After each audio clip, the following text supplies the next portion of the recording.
The hospice nurse was supposed to leave at 8 p.m. Her shift ended at 8 every night, same as it had for the past 11 weeks. She'd check my vitals, set my pills on my nightstand in that little plastic cup, fill my water pitcher, and say, "Good night, Mr. Calloway," in that soft Jamaican accent of hers. Then I'd hear the front door close, then the car engine, then nothing but the house settling around me. But that Tuesday night, at 8:15, Lorraine didn't leave. She locked the front door from the inside, walked back into the living room, sat down in the armchair across from my recliner, and folded her hands on her lap like she was about to pray. "Mr. Calloway," she said, "I can't leave you here tonight. Not after what I found." I looked at her face, and whatever she was about to tell me, I could see it had already cost her something to carry. "Your daughter," she said. "Denise. She paid me $12,000. Hold on a second. Before this gets heavy, tell me where you're watching from. City and time. I want to see this map light up. And don't leave before the end." I know that sounds like something everybody says, but this time, the ending is the reason I'm still breathing. My name is Ernest William Calloway. I was 67 years old when this happened. Born and raised in Macon, Georgia. Lived my whole adult life within 4 miles of where I grew up. Worked 31 years at the Robins Air Force Base. Not military, civilian side. Logistics supervisor. Managed supply chains for aircraft maintenance. Retired at 62 with a full pension, a paid-off house on Wimbish Road, and a marriage that had lasted 38 years. My wife, Pauline, passed in February of the year before, pancreatic cancer. 3 months from diagnosis to funeral. The kind of fast that doesn't let you grieve properly because you're still arranging flowers when your brain catches up to the fact that the bed next to you was empty. We had 2 children. My son, Marcus, lives in Charlotte. Good man, quiet, works in IT, calls me every Sunday, sends money I don't need, visits when he can. And then there's Denise. Denise Renee Calloway Porter. My daughter, 41 years old. Lives 20 minutes away in a nice subdivision off Northside Drive with her husband, Craig, and their 2 kids. After Pauline died, it was Denise who stepped up. She was at the house every day. Cooked meals, drove me to appointments, handled the insurance paperwork when the bills came in waves. When I had the hip surgery at Coliseum Medical Center, a partial replacement, left side, it was Denise who set up the recovery plan. She hired the first nurse. She organized the medication schedule. She even moved some of my important papers to her house for safekeeping. I thought she was being a good daughter. I need you to understand that. I didn't hand over my life because I was careless. I handed it over because I loved her. Because when you bury your wife and then can barely walk to the bathroom 6 weeks later, you don't question the child who shows up every morning with a warm plate and a smile. You thank God for her. I was on amlodipine for blood pressure, 5 milligrams every morning. Metformin for the sugar, 500 milligrams twice a day. Oxycodone for the hip pain, 10 milligrams every 6 hours for the first 2 weeks, then tapered down. And baby aspirin, 81 milligrams, every night before bed. I'd been on that since the mild cardiac episode in 2021 at Navicent Health. 5 pills in the morning, 2 at night. Lorraine counted them out for me, put them in the little cup, brought them to me with water and a slice of toast. She'd been doing that for 11 weeks, 11 weeks of trust. Before Lorraine, there was another nurse, a woman named Tanya Greer. Denise hired Tanya through a home health agency in Warner Robins. Tanya was there for the first 6 weeks after surgery. She was fine, quiet, efficient, didn't talk much. I didn't think anything of it when Denise said Tanya had to leave for a family emergency and they were bringing in Lorraine as a replacement. Now I need to tell you what Lorraine told me that night. What she said when she locked that door and sat down across from me. She spoke slowly, carefully, like someone picking their way across broken glass. When I took over from Tanya, Lorraine said, your daughter gave me the medication schedule. Everything looked standard. But last week, I noticed something. The oxycodone count didn't match. You're supposed to be tapered off by now, down to 5 milligrams, only as needed. But the bottle had refill dates that didn't make sense. Too many pills, too often. And the dosage on the label, it said 15 milligrams. I stared at her. I called the pharmacy, she continued. Spoke to the pharmacist on duty. He told me the prescription was changed 3 weeks ago. By phone, someone called the doctor's office claiming to be your care coordinator and requested an increase. Back up to 15 milligrams every 4 hours. My mouth went dry. That's not what your doctor ordered, Mr. Calloway. I checked with Dr. Embry's office myself. He never authorized an increase. Someone called in pretending to be part of your care team. I sat very still. My right hand was gripping the arm of the recliner. I could feel the leather under my fingernails. There's more, Lorraine said, and the way she said it, I knew the more was worse. Yesterday evening, your daughter came by while you were sleeping. She asked to speak to me in the kitchen. She told me she wanted to adjust your medication management. She said you'd been agitated, that the doctor recommended a mild sedative be added to your evening routine. She handed me a bottle, unlabeled, white pills, and she gave me an envelope. Lorraine paused. $12,000, Mr. Calloway, cash. She told me that was for my discretion. She said Tanya had done the same thing for the first 6 weeks, and that this was how the family wanted things handled.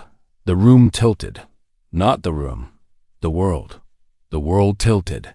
Because what Lorraine was telling me, and I heard every single word, I heard them clear as church bells, was that my daughter, my Denise, the one who braided her mama's hair the week before she died, the one who sat in the ICU singing hymns while machines beeped, that same woman had been paying people to drug me. I didn't speak for a long time. I don't know how long. A minute. 5. The clock on the mantel was ticking, and each tick sounded louder than the one before. Why are you telling me? I finally asked. Lorraine looked at me with steady eyes. Because I'm a nurse, Mr. Calloway, not an executioner. I took an oath. And that woman, your daughter, she asked me to do something that would hurt you, slowly, quietly, and I won't do it. I won't. Her voice didn't waver. But her hands were trembling. She was scared too. Maybe scared of what Denise would do when she found out. Maybe scared of the whole situation. But she was sitting there anyway. I swallowed hard. My jaw locked. I could feel my pulse in my neck, in my temples, in my wrists. Do you still have the envelope? I asked, in my car. I didn't open it in front of her. I thanked her and told her I'd think about it. And the pills? The unlabeled ones? In my bag. I didn't give you any. I gave you your regular amlodipine and the baby aspirin tonight. Nothing else. I closed my eyes. Not because I was tired. Because I needed the darkness for a second. I needed to not see the living room that Pauline had decorated. The photos on the wall. The one of Denise at her college graduation, cap tilted to the side, grinning at the camera like she owned the whole future. That girl in the photo, and the woman who handed a nurse $12,000 in cash to do God knows what to her own father. How do you hold both of those in your mind at the same time? You don't. You can't. So you breathe, and you open your eyes, and you deal with what's in front of you. Lorraine, I said, I need you to keep those pills. Don't throw them away. And I need you to act normal when Denise comes by. Can you do that? She nodded, slowly. Yes, sir. I can do that. And tomorrow morning, when she asks if I took everything, You tell her yes. You tell her he slept like a baby. Lorraine's eyes glistened, but she held it together. I can do that too. I didn't sleep that night. I lay in my bed with the lights off and listened to the house. Every creak. Every car passing outside on Wimbish Road. The refrigerator humming. The wind pushing against the windows. Lorraine slept on the couch. I could hear her shifting every now and then. She was awake too. My mind kept circling back to one thing. Not the pills. Not the money. The first nurse. Tanya.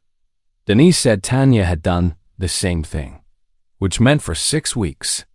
For 6 weeks after my surgery, when I was at my most vulnerable, when I could barely lift myself out of bed, someone had been giving me things I didn't know about. Things that weren't prescribed. Things designed to. What?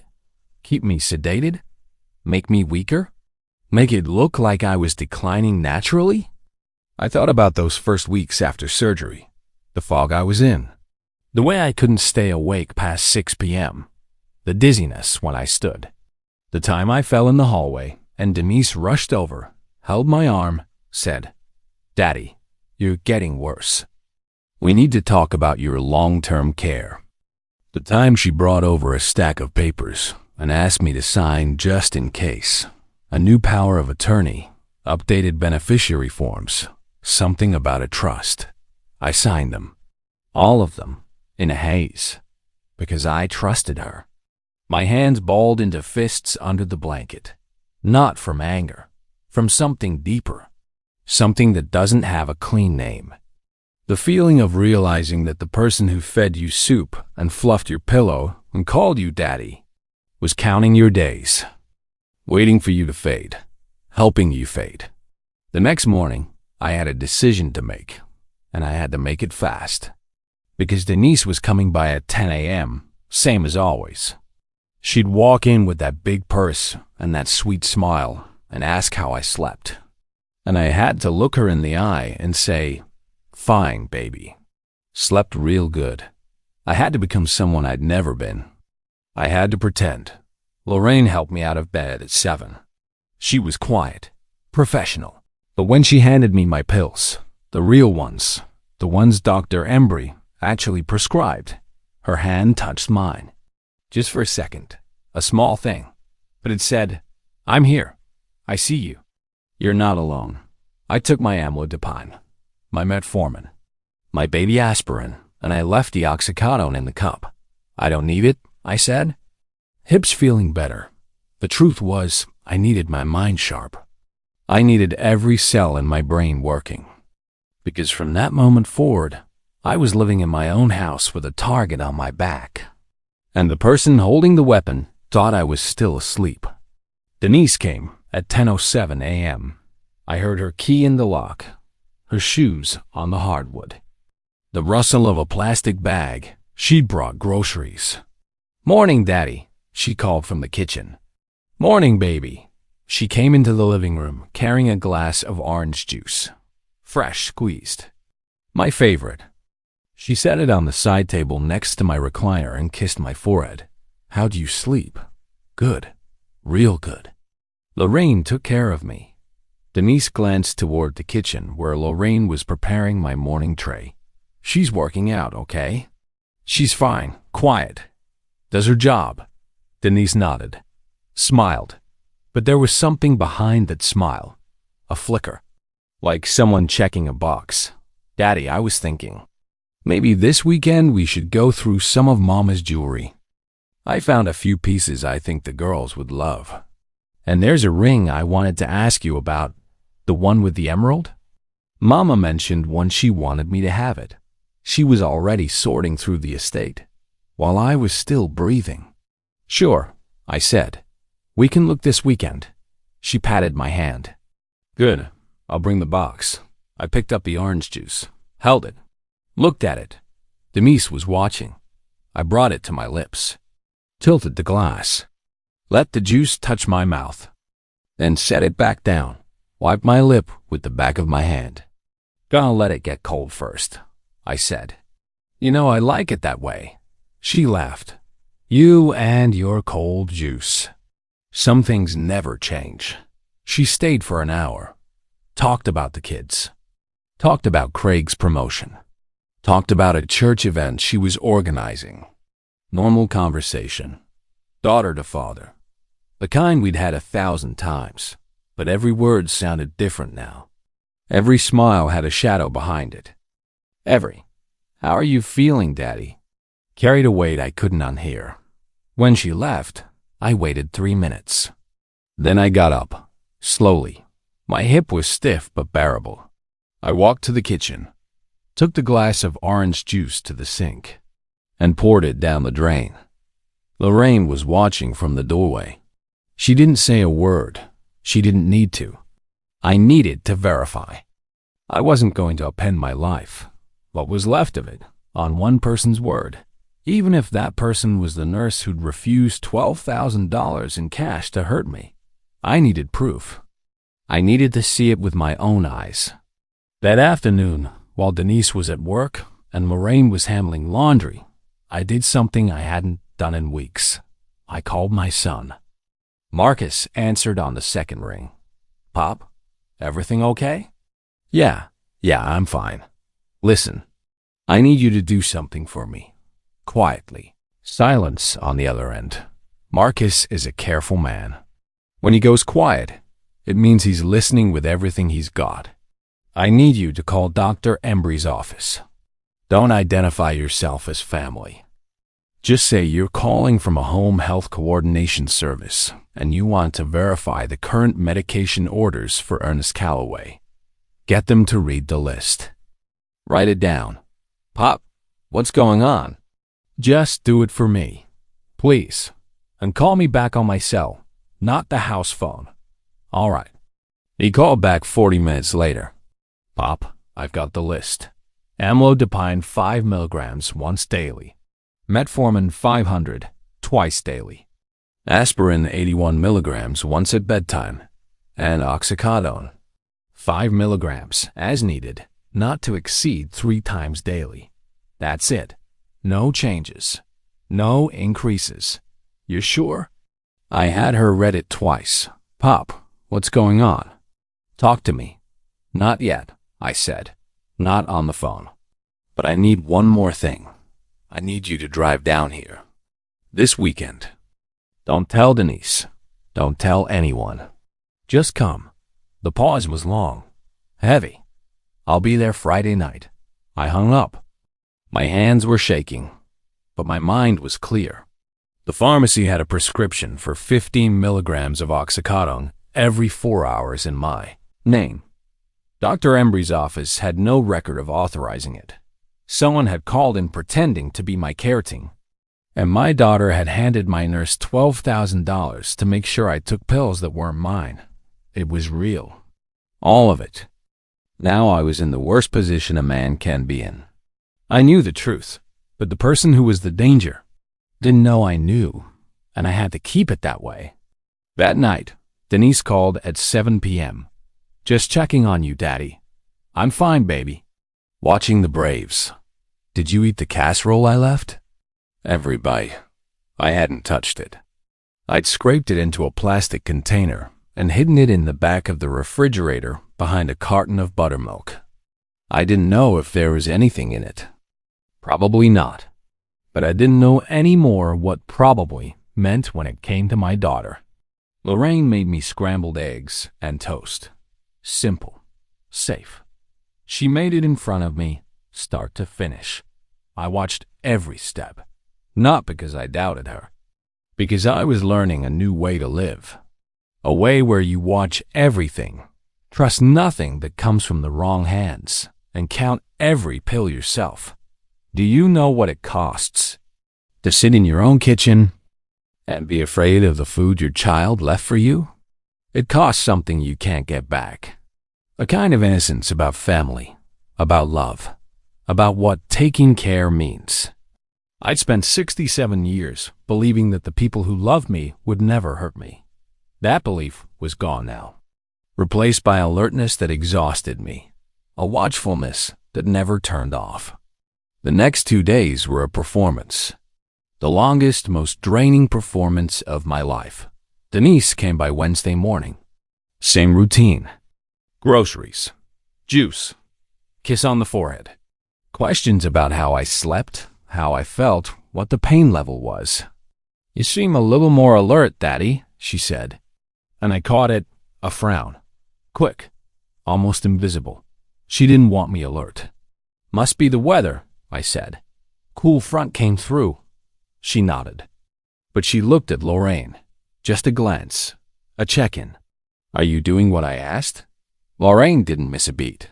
"He's doing well. Sleeping through the night." "I've been following the schedule exactly." Denise seemed satisfied. She pulled a folder from her purse. "Daddy, I need you to look at these. It's the life insurance update. The agent said we need your signature by Friday to lock in the new beneficiary. Changes." She set the folder on the table next to my recliner. Casual. Like it was nothing. I didn't open it. Not then. "I'll look at it after my nap," I said. She nodded. Kissed my head. Left. The moment her car pulled out of the driveway, I opened the folder. The documents inside weren't a simple beneficiary update. It was a full transfer. My life insurance policy, $400,000, was being restructured to name Denise as sole beneficiary, removing Marcus entirely. There was also a rider I'd never seen before, an accelerated death benefit clause. And at the bottom, a sticky note in Denise's handwriting. "Sign all flagged pages." I closed the folder, set it back on the table, and sat there. The house was quiet. Lorraine was in the kitchen. I could hear water running, a normal sound, a safe sound. But nothing felt normal anymore. I reached for my phone and texted Marcus. "Bring a lawyer." Thursday was the hardest day. Denise didn't come in the morning. She came at 2 p.m. unannounced. I was in the bedroom. Lorraine was in the bathroom down the hall. And Denise let herself in with her key. I heard her footsteps in the living room, then the kitchen. Cabinets opening. The refrigerator door. Then silence. A long silence. "Lorraine?" Denise called out. Her voice had an edge. Lorraine came down the hall, drying her hands on a towel. "Yes, ma'am?" "Why is there a casserole dish in the back of the fridge?" "The one I brought Monday?" My chest tightened. "Oh, your father said he wanted to save it," Lorraine said. Smooth, easy. "He said he wanted it for the weekend when Marcus might visit." "Marcus is coming?" I heard Lorraine pause. She'd made an error. She didn't know Marcus was supposed to be a secret. "He mentioned it. I'm not sure it's confirmed." Denise was quiet. I could feel her thinking from the other room. The gears turning. The recalculating. "He didn't tell me," she said. "Oh, you know how fathers are. Probably just wishful thinking." Another pause. Then Denise's shoes on the hardwood, coming down the hall. Toward my room.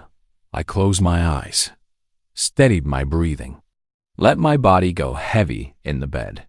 She opened the door. I felt her standing there, looking at me. "Daddy?" I didn't answer. I breathed slow, deep, the way a sleeping man breathes. She stood there for what felt like a full minute. Then she stepped closer. I felt her fingers on the folder she'd left. She was checking if I'd opened it. Then she leaned down. Her perfume, sweet, familiar, the same one Pauline used to wear. Denise had started wearing it after the funeral. "Sleep well, Daddy," she whispered. And she left. When I heard the front door close, I opened my eyes. My hands were gripping the sheets. My jaw was clenched so hard my molars ached. Lorraine appeared in the doorway. She checked the casserole, she said quietly. "I know. She's suspicious. I know that too." I sat up slowly. The room felt smaller. The walls closer. "We have until Friday," I said. "Marcus is coming. He's bringing someone. We just have to make it to Friday." Lorraine leaned against the doorframe. She looked tired. This wasn't her fight. She could have walked away. taken the 12,000, given me the pills, gone home every night and never looked back. Nobody would have known. But she was still here, in my house, protecting a man she'd known for 11 weeks. Because some people are just built that way. They see wrong and they can't walk past it. "Mr. Calloway," she said, "I need to tell you something else." I looked at her. That first nurse, Tanya, I made some calls. Discreet calls, through people I know in the home health network. Tanya Greer lost her license 8 months ago. Medication diversion. She was caught skimming opioids from a patient's supply in Valdosta. The agency that placed her here, they shouldn't have placed her anywhere. And Denise, she didn't go through an agency for Tanya. She hired her private. The room tilted again. Denise found a disgraced nurse, paid her off the books, had her increase my medications for 6 weeks, then swapped her out for you, and tried to make me the replacement, Lorraine said. I stared at the ceiling, the fan turning slow. Pauline picked that fan out. We argued about it for 20 minutes in the Lowe's on Eisenhower Parkway because I wanted the bronze one and she wanted brushed nickel. She won. She always won. What does she want? I said it out loud, but I was asking myself. The house, the insurance, the pension, Mama's jewelry, the savings account at Robbins Federal Credit Union with $187,000 in it, the 2 rental properties on Houston Avenue that brought in $2,800 a month combined. My daughter wanted my life, not my presence in it, not my voice, not my stories about her mama, not Sunday dinners, not the man, the estate. And the fastest way to get an estate is to get rid of the man who owns it. I found my old friend that night. Not a person, a habit. I went to the back porch, sat in the chair Pauline and I used to share, looked at the pecan tree in the yard, the one Marcus climbed when he was 9 and got stuck, and I had to get the ladder from the garage. I sat there in the dark, alone. My hip ached. My chest ached worse. I thought about calling the police right then, just picking up the phone, telling them everything. But what would I say? My daughter gave a nurse money. I have a casserole I didn't eat. I have a folder I didn't sign. They'd look at me, 67, bad hip, recently widowed, and think I was confused, paranoid, grieving. Denise would cry. She'd say, "My poor daddy, he's been confused since Mama died." She'd touch their arm and dab her eyes, and they'd nod. They'd leave. And I'd be alone in the house with her again. But this time, she'd know. I couldn't let her know. I thought about leaving, packing a bag, calling Marcus, driving to Charlotte, running. But I can barely drive with this hip. And if I left, she'd know something was wrong. She'd clean up, remove evidence, call the pharmacy, destroy the paper trail. And then it would be my word against hers. The confused old man against the devoted daughter. I thought about pretending none of it happened, swallowing whatever she gave me, signing whatever she put in front of me, letting the fog come back. Easier that way. No fighting, no pretending, no watching your own daughter's face for signs of murder. Maybe I was too old for this. Maybe she was right. Maybe it would be easier to just fade. I sat with that thought for a long time. Let it sit next to me on that porch like a guest. Then I looked at the pecan tree, and I remembered something Pauline said the week before she died. She couldn't talk much by then. Every word cost her. But she grabbed my hand. Thin fingers, no strength, but she grabbed it. And she said, "Don't you let them take what's yours, Ernest. Not the house, not the money. You." She meant me. "Don't let them take you." I stood up. My hip screamed. I didn't care. I went inside. I picked up my phone. I texted Marcus. "Friday. Don't be late. And don't come to the front door. Come to the back. Through the yard." Then I plugged the phone in. turned off the lights, lay down in the bed that Pauline and I shared for 38 years, and I waited. Friday, if you were in my shoes right there, would you have stayed one more night in that house, or left immediately? Tell me below. Friday morning came slow, gray sky, damp air. The kind of morning in Macon where the humidity sits on everything like a second skin. Denise called at 8:30 a.m. Morning, Daddy. How are you feeling? Tired. Slept okay, though. Good. Good. Listen, I'm going to come by this afternoon, around 3. I want to pick up that folder. Did you get a chance to look at it? My grip tightened on the phone. I glanced at it. Had some questions. What kind of questions? Just want to understand the beneficiary part.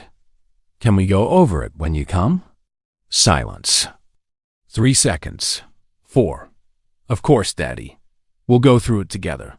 I'll explain everything. She hung up. I set the phone down. 3 o'clock. She'd be here at 3. Marcus needed to be here before 3. I called him at 9 a.m. Where are you? Just past the South Carolina line. I'll be there by 1. 2 at the latest. Make it 1? And the lawyer? She's meeting me in Macon. Woman named Gail Covington. Elder law specialist. She's out of Atlanta, but she's willing to drive down. Good. Pop, are you safe right now? I looked around the living room, the photos on the wall, the throw blanket on the couch, the glass of water Lorraine had set beside my chair. For now, I said. I hung up. The morning crawled. Every sound was louder than it should have been. Lorraine moved through the house like a ghost, quiet, deliberate. She'd already packed the unlabeled pills Denise had given her into a sealed bag. She'd written the date and time on it in permanent marker. She'd also kept the envelope with the $12,000, sealed, untouched. At 11 a.m., I did something I hadn't done since before the surgery. I walked to the hall closet, slowly, one hand on the wall. I opened the door and reached up to the top shelf. Behind a box of Pauline's winter hats, there was a fireproof lockbox. I pulled it down, set it on the dining table. Inside, our marriage certificate, the deed to the house, the original life insurance policy, the titles to both rental properties.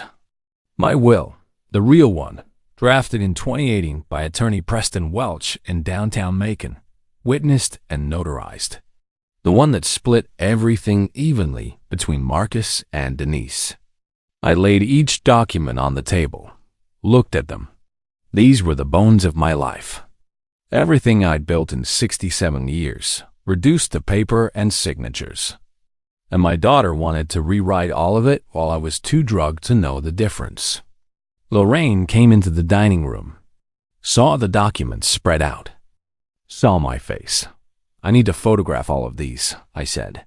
Every page, front and back. And I need to send them to Marcus, right now. She helped me. Held each page flat while I photographed with my phone. We went through everything. 43 photos. I emailed them to Marcus in 3 batches. Subject line. Important. Read nothing. Save everything. At 12:45 p.m., I heard a car pull up. Not in the driveway. On the street behind the house, where the alley runs between Wimbish and the next block over. Then footsteps in the backyard. Then a soft knock on the back door. Marcus. I opened it. My son stood there in jeans and a polo shirt, bag over his shoulder. He looked at me, really looked, and I saw something cross his face. Fear. Not for himself. For me. Pop, he said. Come in, quick.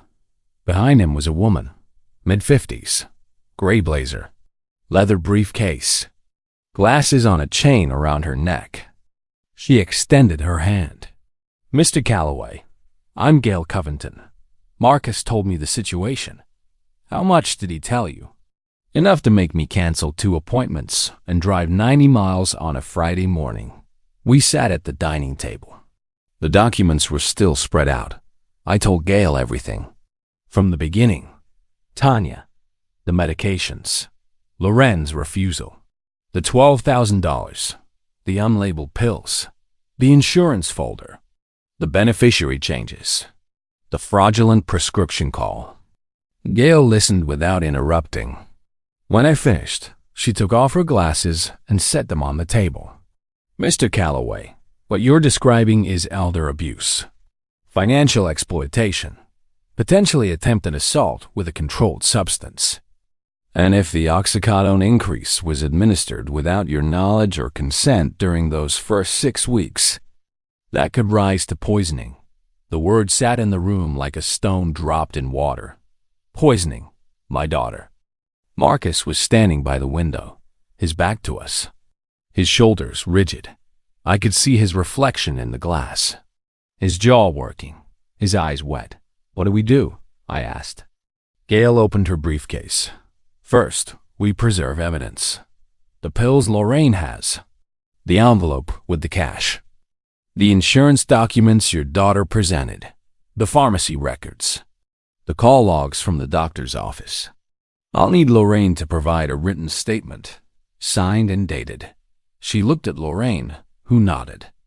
Second, we contact the Bibb County Sheriff's Office. But we do it strategically. We don't call them right now. We call them after your daughter arrives this afternoon. Because right now, we have evidence of intent. But if she comes here today and pushes for that signature, or says something incriminating, or references the arrangement with Lorraine or Tanya, that's evidence of action. I understood. We were setting a trap. Not a physical one.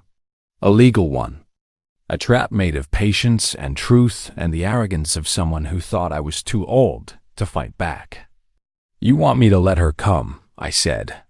I want you to do what you've been doing, Mr. Calloway. Be her father. Sit in that chair. Let her talk. And let me handle the rest. Marcus turned from the window. Pop, you don't have to do this. We can call the police right now. I looked at my son, my quiet, good son. The one who called every Sunday. The one who never asked for anything. If I call them now, I said, she'll cry. She'll perform. She say I'm confused. And it'll be my word against hers. But if she walks into this house at 3 o'clock, Gail said, and the evidence is already documented, and a witness is present, and she incriminates herself, there's no performance that can undo that. I looked at the clock. 1:22 p.m. 1 hour and 38 minutes. I'll do it, I said. Marcus sat down next to me, put his hand on my arm. I'll be in the back bedroom, he said. She won't know I'm here. Gail nodded. I'll be in the kitchen, with the door mostly closed. I'll hear everything. Lorraine stood by the counter, arms crossed, and I'll be right where I always am, doing my job, acting normal. I looked around the dining table, at the son who drove 4 hours without question, at the lawyer who canceled her day, at the nurse who refused $12,000. These people, these strangers and loved ones and professionals who showed up because they saw an old man in danger and decided they couldn't walk past it. I wasn't alone. For the first time in days, I wasn't alone. At 2:58 p.m., Denise's car turned into the driveway. I heard the engine, then the door, then her heels on the front walk, the sound of her key in the lock, that same key I'd given her 3 years ago when Pauline first got sick so she could check on us anytime. I gave it to her out of love, out of trust, out of the belief that a daughter's key in her father's door was one of the safest things in the world. I was in my recliner. The TV was on low, some afternoon news program I wasn't watching. The insurance folder was on the side table, exactly where she'd left it, closed, exactly as I'd found it. My hands were folded in my lap. I was breathing. Hey, Daddy. Denise came in carrying a white paper bag. The smell of food hit me first. She'd brought something from the diner on Forsyth Street. My usual order, fried catfish, hush puppies, coleslaw. She knew every preference I had, every habit, every comfort. That knowledge felt different now. Hey, baby. My voice was even. I'd practiced it in my head all morning. Not flat, not strained, just tired. The way she expected me to sound. She set the bag on the coffee table, shrugged off her coat, looked around the room with those quick eyes of hers. She'd always been observant, even as a child. I used to call it sharp. Used to say, Denise sees everything. Right now, I needed her to see only what I wanted her to see. Where's Lorraine? Kitchen, making tea. Good. She sat on the couch, crossed her legs, pulled the folder off the side table. Did you look this over? I looked at it, and I had questions. She opened the folder, turned it toward me so I could see the flagged pages. 5 little yellow sticky tabs along the right edge. It's straightforward, Daddy. The agent just needed the beneficiary information updated. Since Mama passed, the policy still lists her as co-beneficiary, and we need to remove her and designate someone new. It lists Marcus as the other beneficiary, I said. A beat. Quick. Right. Well, the agent suggested that with Marcus living out of state, it makes more sense to have the primary local contact manage the claim. Just for logistics. And that local contact would be you. I mean, yes, but that doesn't mean Marcus wouldn't receive. The document removes him entirely, Denise. Silence. She looked down at the folder, then back up at me. Her expression shifted, not dramatically, just a tightening, a recalculation. Daddy, I think you misread it. I read it twice. It's legal language. It can be confusing. I managed supply chains for the Department of Defense for 31 years, Denise. I read contracts every week of my working life. I didn't misread it. Another silence. Longer this time. This was the moment. The moment where she had to decide who she was going to be in the next 5 minutes. The devoted daughter who made an honest mistake, or the woman who'd been running a plan for months and was not going to let one conversation derail it. She chose the plan. Daddy, her voice softened. She leaned forward, elbows on her knees, her face arranged into something gentle and worried. I need you to hear me. I've been watching you since Mama died. The confusion, the falls, the way you forget things. Your doctor is concerned. Dr. Embry called me last week. Dr. Embry didn't call you. He did, Daddy. I spoke to his office yesterday. They have no record of any calls to family members. Her jaw tightened. Just for a second. Maybe it was the nurse on staff. One of the nurses in the practice. Denise. She stopped. I looked at her. Really looked at her. My daughter. 41 years old. The girl I taught to ride a bike in this very driveway.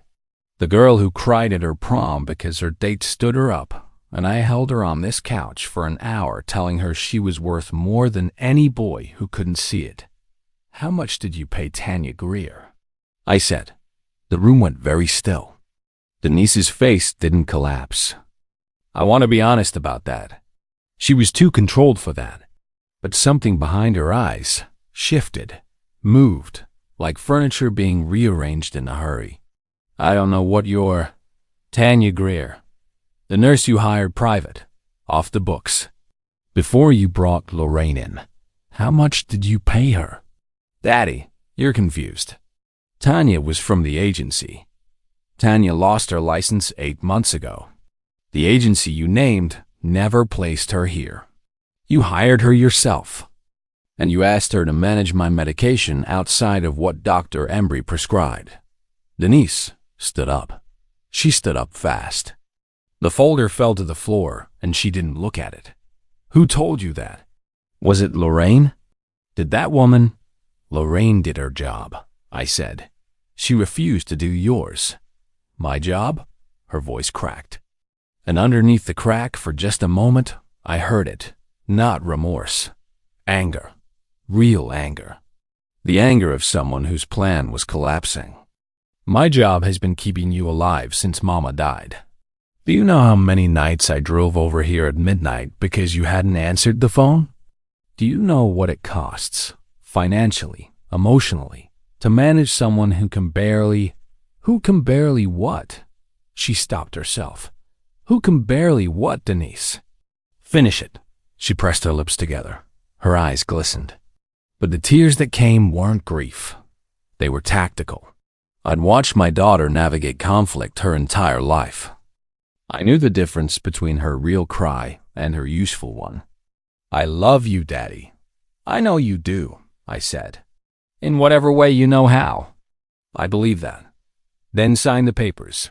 Please. It's for your protection. For the family. Lorraine, I said. Lorraine came out of the kitchen, walked to the center of the living room, stood straight.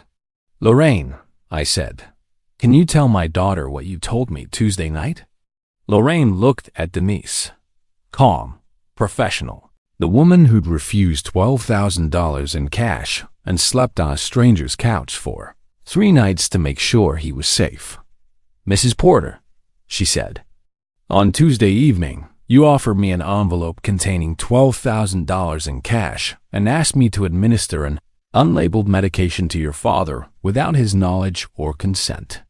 You told me that Tanya Greer had performed a similar service for the previous 6 weeks, and that this was how the family wanted things managed. Denise's mouth opened. Nothing came out. I kept the envelope, Lorraine continued. I kept the pills. I have both in my possession, sealed with the date and time marked. You're lying, Denise said. Low. Flat. You're making this up. She's making this up, Daddy. The kitchen door opened. Gail Covington stepped into the living room.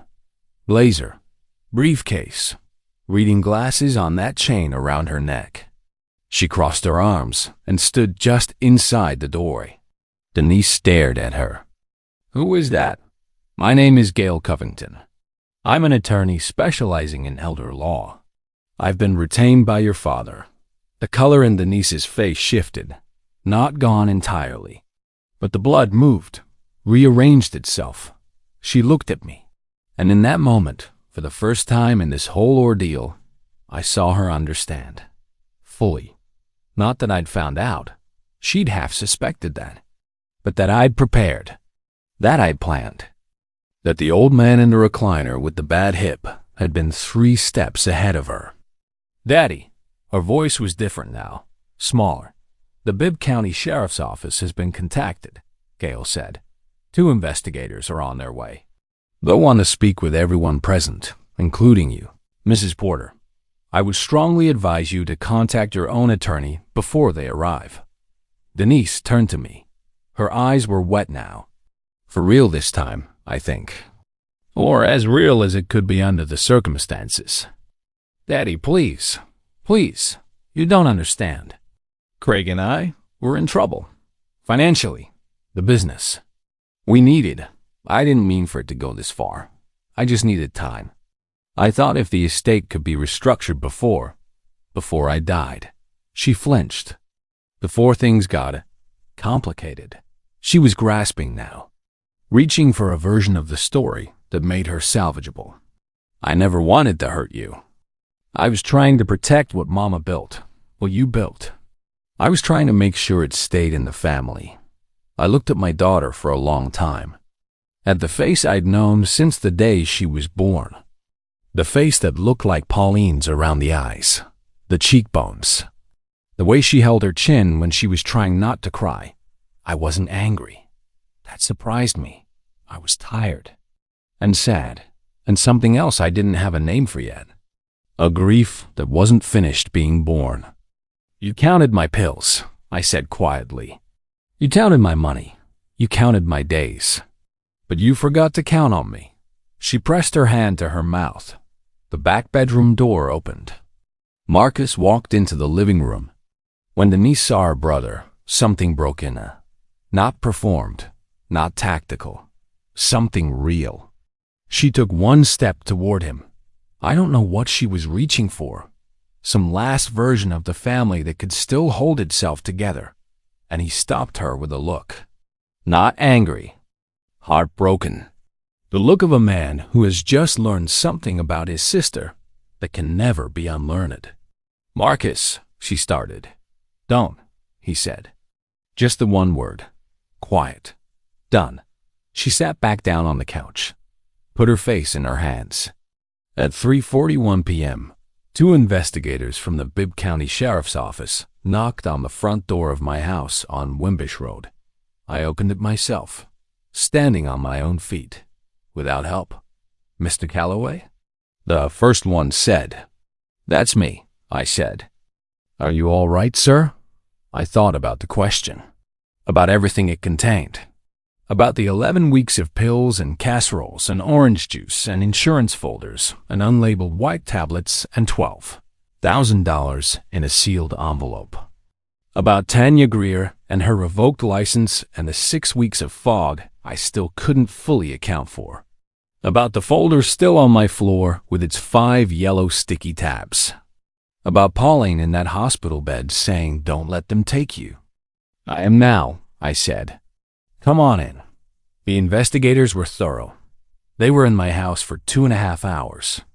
They took statements from everyone, me, Lorraine, Marcus, Gail. They photographed the insurance documents. They took custody of the sealed envelope and the unlabeled pills.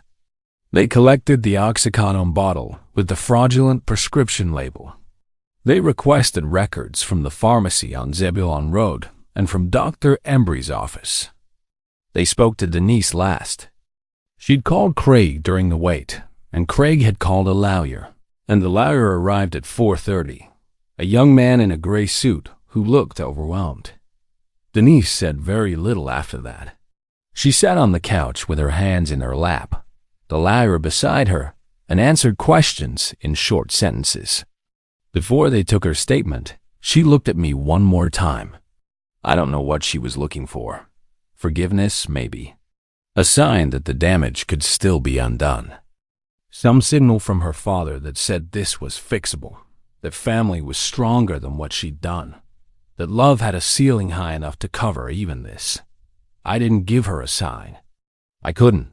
Not because I was hard, because I was honest. What she did couldn't be covered. It could only be lived with. She was not arrested that day. The investigation would take weeks. But she was told not to leave Bibb County. The fraudulent prescription call was referred to the Georgia Drugs and Narcotics Agency. The financial documents were forwarded to the Medicaid Fraud Unit, which also had jurisdiction over elder financial exploitation cases. The unlabeled pills went to the state crime lab. Gail had already filed an emergency motion to invalidate any documents I'd signed during the 6 weeks. Tanya Greer was in the house, the period when my medication was being altered without my knowledge. That motion was granted within 72 hours. The power of attorney Denise had gotten me to sign in the fog of post-surgical recovery was voided. The beneficiary changes she'd been pushing me toward were never executed. My estate, my house, my pension, my insurance, my savings, my rental properties on Houston Avenue remained exactly what it had always been. Mine. I want to ask you something. I want you to really think about it. If you were lying in that bed and you realized the person handing you your medication every morning wanted you gone, what would you do? Tell me in the comments. The hardest part of what came after wasn't the investigation. It wasn't the calls from cousins I hadn't spoken to in years who'd heard pieces of the story and wanted to fill in the rest. It wasn't even the legal process, which Gail navigated with a steadiness that reminded me of Pauline. The hardest part was the Tuesday after, Loren's shift. Same time, same house, same routine, vitals, pills in the little plastic cup, water pitcher filled.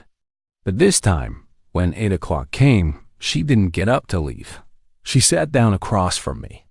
"I put in my notice with the agency," she said. "I'll stay through the end of the month. Give you time to find someone good. You don't have to do that. I want to. Lorraine, I stopped. Started again. What you did. Refusing that envelope. Staying that night. Sitting down in that chair and telling me the truth. My voice went somewhere I didn't entirely control. You didn't have to do that. No, she said simply. I didn't. Thank you. She nodded, picked up her bag, and this time she did leave. I heard her car in the driveway, then the street, then silence. Good silence. The kind that doesn't hold anything dangerous. Denise's case moved slowly, the way legal things do. The DA's office in Bibb County reviewed everything and eventually filed charges. Elder financial exploitation, conspiracy to commit medication fraud, and unlawful procurement of a controlled substance.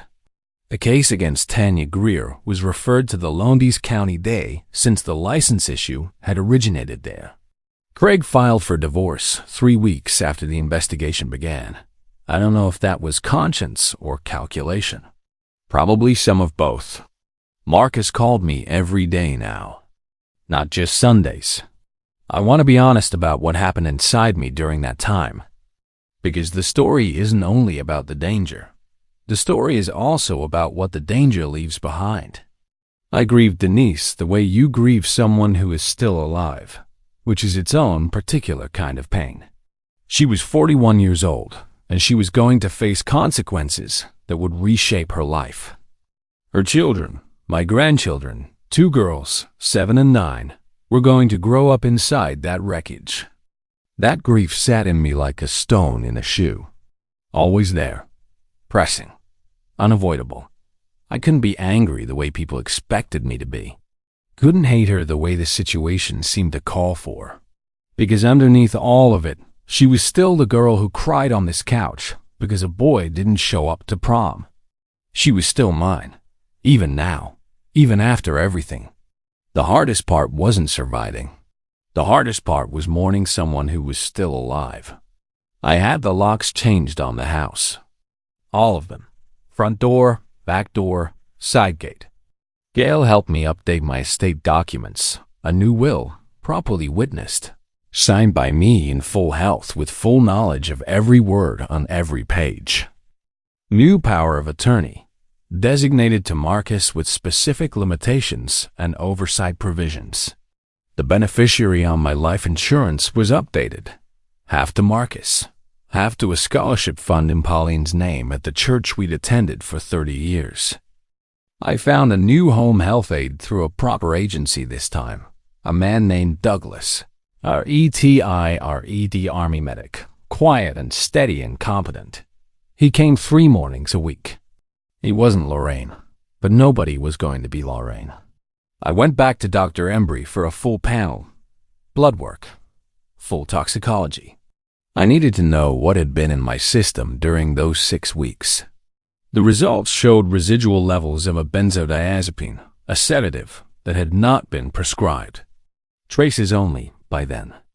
But enough for the crime lab to match against the unlabeled pills Lorraine had preserved. That result was the piece that turned the DA's attention sharper. That was the piece that changed the charge from financial exploitation to something that sat closer to what it actually was. When Thanksgiving came around, Marcus drove down with his family. We had dinner at the house for the first time since Pauline passed.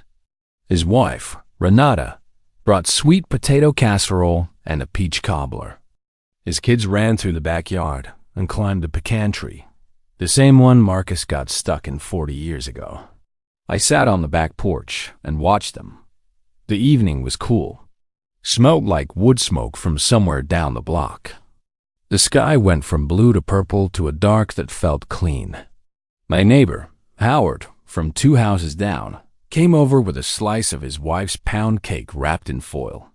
"Heard you had some trouble this year?" he said. "Some," I said.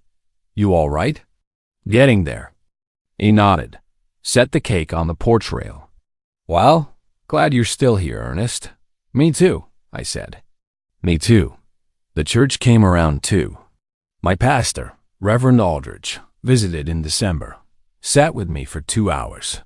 We talked about forgiveness, Not the kind that excuses, but the kind that sets you free from carrying the weight of someone else's wrong. The kind that says, I release this, not because it was acceptable, but because I need my hands free. I'm still working on that kind of forgiveness.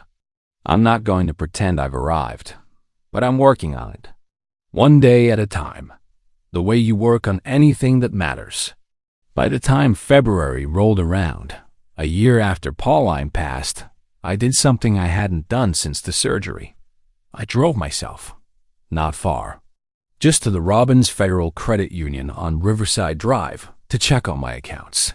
My own hands on my own wheel, my own eyes on my own road. I sat in the parking lot for a minute before going in. Just sat there. The morning sun was hitting the windshield at an angle that made everything look warm. I thought about Tuesday night, the door locking, Loren's folded hands. Your daughter paid me $12,000. I thought about the casserole I poured down the drain, the orange juice I didn't drink, the folder I didn't sign. I thought about the porch, Pauline's voice. Don't let them take you. I thought about all the mornings I'd woken up in that first week after and had to remind myself, the danger is gone. You can open your eyes. You can breathe. It took a while before I stopped checking the locks before bed. Not because I was afraid of Denise. She wasn't coming back. But because the body remembers danger long after the mind accepts safety. The body keeps its own schedule. But one morning in late February, a Tuesday, as it happened, I woke up at 6 a.m. to the sound of birds outside the window. And I realized I hadn't checked the locks before bed the night before. Hadn't thought about it. Hadn't lain awake running through what I knew and what I didn't and what might happen while I slept. I just slept. That was when I knew. Not that everything was fixed. Not that the grief was gone or the family was whole or the world was simple. But that I was going to be all right. I was still here. I was still breathing. The coffee that morning was mine, made by my own hands in my own kitchen, from beans I bought at the Kroger on Riverside Drive, without anyone watching what I did or didn't put in the cup. I took it to the back porch, sat in the chair Pauline and I used to share. The pecan tree was still there. The birds were in it. Nobody was watching me. Nobody was counting my days. I drank my coffee. Let it get a little cold the way I like it. And I stayed there for a long time. Just a man on his own porch, in his own house, on a Tuesday morning in Macon, Georgia. Alive. That's the whole of it. I thought a long time about what I want to say at the end of a story like this one. Because the easy thing is to talk about what Denise did wrong. The easy thing is to make it about her. But this story was never about her. It was about what happens when someone who loves you decides that love has a price. And what happens when you refuse to pay it with your life. I want to ask you something. And I want you to really sit with it. Have you ever felt unsafe? In the one place that was supposed to be the safest. Not from a stranger. From someone you would have trusted with anything. Someone whose number you knew by heart. Someone whose voice you'd know in a crowd. If you have, you're not alone. And what I want you to know, what I need you to know, is that feeling unsafe doesn't mean you're too old or too weak or too far gone to do something about it. It means you're awake. And being awake is everything. If you're still here, thank you, really. I tell these stories because I survived them. And maybe someone watching right now needs to know they can survive theirs too. Subscribe. And stay close.